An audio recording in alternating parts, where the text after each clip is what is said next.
В Абхазии ежегодно отмечают дату высадки тамышского десанта. События 32-летней давности все еще свежи в памяти ветеранов. 2 июля к памятнику погибшим воинам в селе Тамыш возложили цветы президент Бадра Гумба, вице-президент Беслан Бигвава, ветераны, депутаты парламента, члены правительства, представители общественности. Затем состоялся траурный митинг. Сегодня мы вспоминаем очередную дату тамышского десанта. Ведь это была не просто операция. Она требовала невероятного мужества от наших бойцов, стойкости, характера.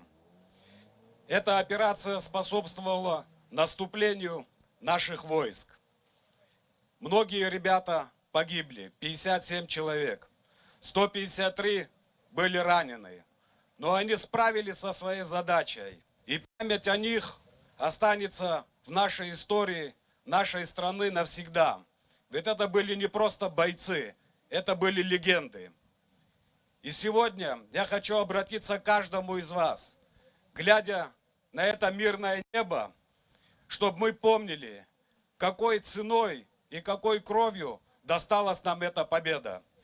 Вечная память нашим павшим братьям, вечная слава нашим героям. Конец июня 1993 года. До окончания войны оставалось чуть меньше 3 месяцев. Бои не прекращались. Восточный фронт был оккупирован вражескими подразделениями. Командование вооруженных сил Абхазии приняло решение о необходимости овладения окрестностями села Шрома и стратегических высот северо-восточнее Сухума, что позволило бы проводить наступательные операции с целью освобождения столицы не только на основном гуместинском направлении, но и с востока. И уже 2 июля в 5 часов утра в селе Тамыш был высажен морской десант.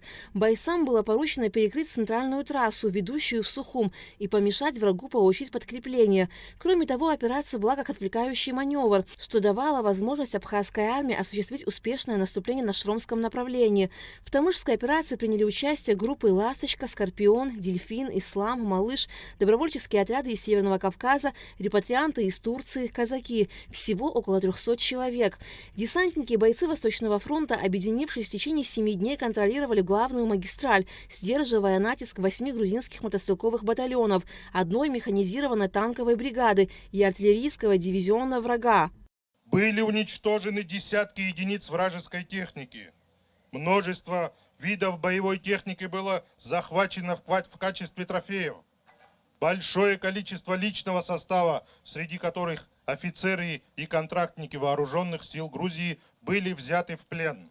Отмечая высокое воинское мастерство, мужество и героизм, проявленные защитниками Отечества при проведении в Ачамчирском районе десантной операции, главнокомандующий вооруженными силами Республики Абхазия Владислав Ардземба объявил благодарность всему личному составу морского десанта, частям и подразделениям Восточного фронта и военно-морским силам республики, обеспечивших переброску и высадку десанта. Наиболее отличившимся бойцам были представлены государственным наградам. Мы никогда не забудем, что на алтарь победы сложили головы лучшие сыны и дочери Абхазии. Вечная память героям. В завершении митинга пешие колонны Минобороны Абхазии торжественным маршем прошли по селу Тамыш.